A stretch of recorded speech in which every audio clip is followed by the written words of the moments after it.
अपनी खुद की पहचान बनाए, शरद पवार की फोटो के विवाद पर सुप्रीम कोर्ट की अजीत गुट की नसीहत।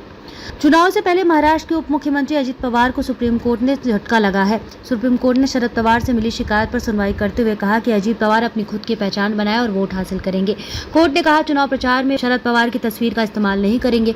शरद पवार की तरफ से दायर की गई याचिका पर कोर्ट ने यह टिप्पणी करते हुए कहा, ऐसा लगता है कि उन्हें चुनाव में चाचा की जरूरत पड़ती है, बाद में नहीं। सुप्रीम कोर्ट ने अजित पवार की अगुवाई वाली राष्ट्रवादी कांग्रेस पार्टी से कहा कि हमें स्पष्ट बिना शर्त आश्वासन चाहिए कि शरद पवार के नाम तस्वीरों का इस्तेमाल नहीं किया जाएगा।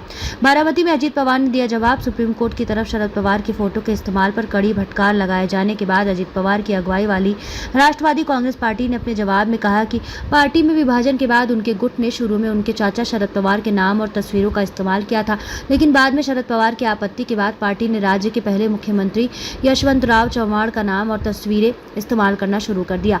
शरद पवार की अगुवाई वाले गुट ने अपनी याचिका में आरोप लगाए थे कि अजित पवार गुट राजनीतिक लाभ के लिए उनके नाम और तस्वीरों का इस्तेमाल कर रहा है।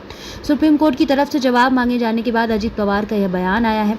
बीजेपी शिवसेना सरकार के साथ गठबंधन करने के बाद उनकी पार्टी ने शरद पवार के नाम और तस्वीरों का इस्तेमाल किया था, लेकिन अब उन्होंने अपनी तस्वीरों और नाम के इस्तेमाल पर आपत्ति जताई और कार्रवाई की चेतना दी, तो हमने उनके नाम और तस्वीरों का इस्तेमाल बंद कर दिया। अब हम एक संस्कारी नेता यशवंतराव चव्हाण की तस्वीरों का उपयोग कर रहे हैं और जनता के बीच जा रहे हैं। अगले आदेश तक रहेगा नाम।